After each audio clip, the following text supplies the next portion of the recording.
Hindi siya pwedeng, yan, nakaganyan lang siya, sir. Nakaganyan lang. Pag paano magsisimula? Magsisimula mag-print o talagang nakaganyan na talaga lagi? Yan na yan, sir. Hindi na pong baguhin. Tinanggal ko kasi yung lock nito eh. Baka mamaya malak yung bata. Tapos,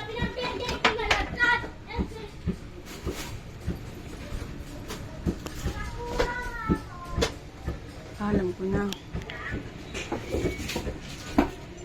ito sir, bibigyan ko na sa ito, print na lang ito. Ano yan?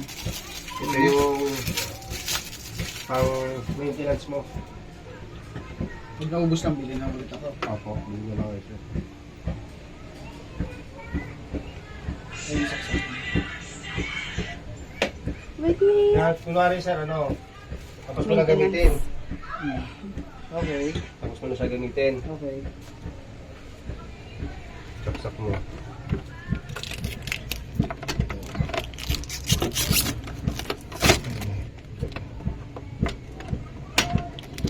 Kailangan kasi sir, pag magbababad ka, kailangan itong carriage nandito.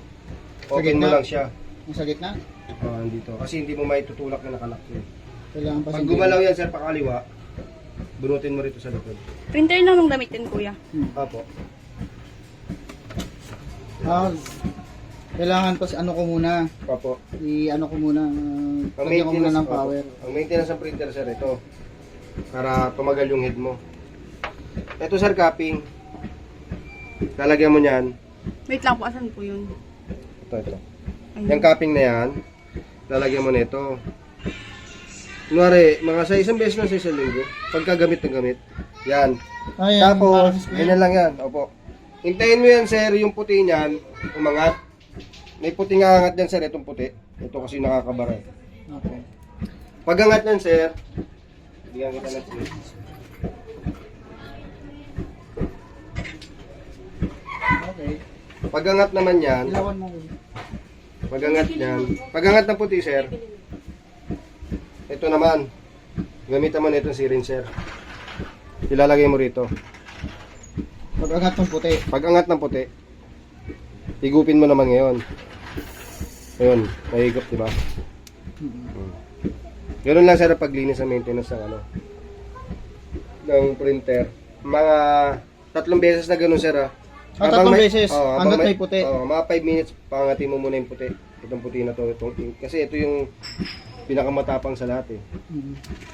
Tapos, kunwari magpiprint ka araw-araw. Sa isang araw, makaprint ka ng mga magdamagan. Ito sir, kunwari, umaga, tanghali, gabi. I-shake mo ta. I-shake mo siya sir araw-araw ha. Ano yung mandyan yan sa likod ng magenta to? O dito lang talaga yan? Yan ang lagyan sir. Sa puti yan dalawang gitna. Halugin mo lang. Okay na yan. Kasi namumuuro yung puti. Halugin mo siya. Pero pag hindi mo masyadong nagagamit, alog-alogin mo lang. Gano'n na gawin mo sir. Ito. Pag hindi mo siya nagamit, kunwari isang araw di mo siya nagamit, kuha ka nito, babaran mo siya dyan. Diba? Tapos ka na maglinis.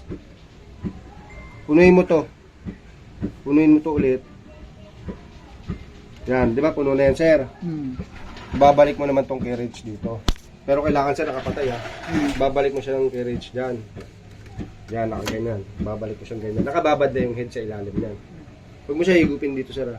Tapos kung gagamitin mo na siya kinabukasan sir, i-hold mo lang to.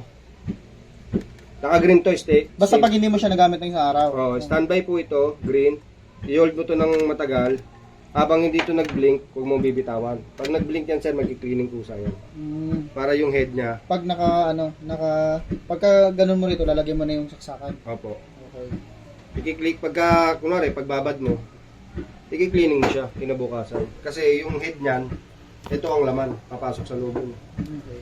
Pag hindi mo ginawa yan, ang print out niyan, malabo. Kaya kailangan mo muna papasukin to sa head. So, para magki-cleaning ako tapos ko siyang ibabad. Yun sir. Tapos, pag magsasalin ka naman ng ink dito sir, pag nagsalin ka kasi ng ink sir, yung mga natitira dito, punasan mo ng tissue. Kasi pag yun namuo at nalaglag sa loob, magbabara to. Okay. Yun lang ang maintenance ng sir. Tapos nakaganyan lang siya. Huwag mo siya itataas kasi dire-diretso yun doon. Ganyan lang siya. Yung natanggal ko ganito. Yan, ganyan lang siya mismo. Yun yung pinaka niya. Yung sa software mo, Heavy anong duty na lang sa naman atin? to.